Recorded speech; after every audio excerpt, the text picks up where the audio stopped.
Hi everyone. Karthika మాసంలో ఎలాంటి దానాలు చేస్తే ఎలాంటి ఫలితం వస్తుందో తెలుసుకుందాం. బియ్యాన్ని దానం చేస్తే పాపాలు తొలగుతాయి. వెండిని దానం చేస్తే మనశ్శాంతి కలుగుతుంది. బంగారం దానం చేస్తే దోషాలు తొలగుతాయి. పండ్లను దానం చేస్తే సిద్ధి బుద్ధి కలుగుతాయి. పెరుగును దానం చేస్తే ఇంద్రియ నిగ్రహం కలుగుతుంది.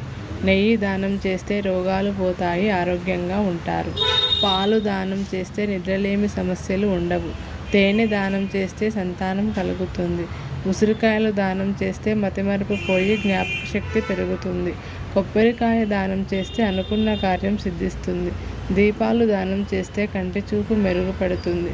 గోదానం చేస్తే రుణ విముక్తులవుతారు. ఋషుల ఆశీస్సులు లభిస్తాయి. భూమిని దానం చేస్తే బ్రహ్మలోక దర్శనం లభిస్తుంది.